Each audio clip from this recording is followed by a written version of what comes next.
How we doing, guys? We got another edition of the Rounds coming to you, bringing you the freshest and tastiest in all the brews. I'm Glenn. Today we've got something out of the West Coast from the Lagunitas Brewery. Really well done. This is called WTF. And being that they can't translate that to everyday speak for your modern consumer, they chose Wilco Tango Foxtrot.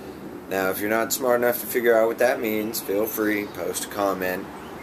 We'll be happy to explain it to you.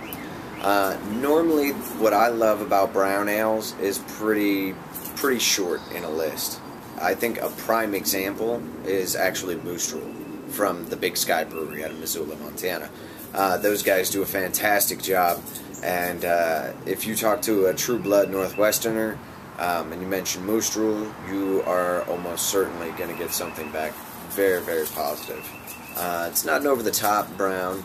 But what I love about that is that to some degree this should bear a similarity and come through with maybe almost double the amount of alcohol.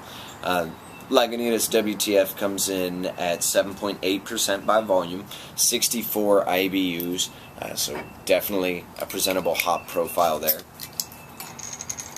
And it's listed as a jobless recovery ale. So nothing like a proper beer when you're drowning your woes.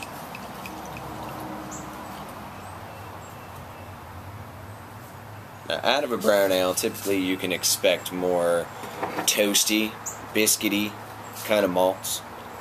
This one pours with a bit of translucence to it. It actually kind of jumps the color spectrum from brown to about a deep copper. So a little bit of a reddish in there just for good measure.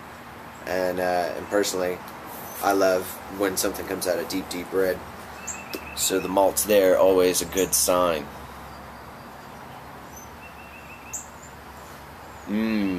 A pungent hop profile, actually. Citrusy, zesty, actually rather crisp and floral, given what you see in the glass, which would suggest a far deeper malt profile. Now, in terms of geographic area, West Coast can typically be described as, to say the least, hop aggressive, especially out of the North American geographic areas. These guys are notorious for putting out some fantastically aggressive tooth enamel scraping, like I.P.As, double I.P.As, strong dark ales. Let's see what we got for the flavor profile.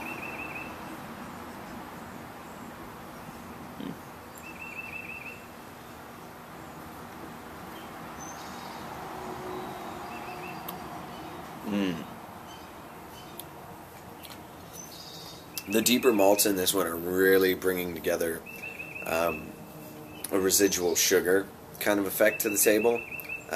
It actually, I think it helps the malt profile play lighter than it looks. It definitely doesn't taste as dark as the color it is. The hop profile is definitely there, most pronouncedly on the citrusy side. Leaves a good bit of a lacing. I'm still chewing on a bit of the hops right now. And that's not a bad thing. I think it's really well done. Now, this may be too hoppy for most folks. I'm not sure if you're a Newcastle brown ale drinker, you may not want to jump right into this one. I'll tell you to every time, because I think it's fantastic to get outside your comfort zone, try something new and different.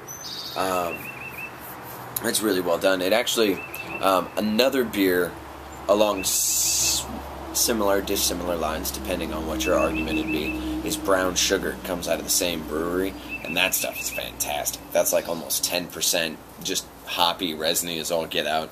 And the malts they use brought this bit of sugar to the table, and the way the sugar plays, in my opinion, on that one is a bit more like grapefruit juice. This one, you can still tell, you kind of get a bit of that roasty sugar, so it's not quite so sweet. And the hops just provide this fantastic little on the tongue. It's really well done, guys.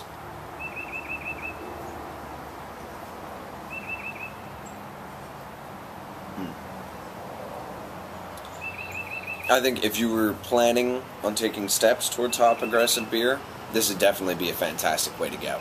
It is hop aggressive. At 62 IBUs, I think that's kind of safe to say, but the way the malt handles itself, I think, says a lot. And these guys are doing a fantastic job of broadening the horizons of future hopheads. So here's to you guys. Find a beer, find a friend, make it happen. We'll see you next time on the rounds.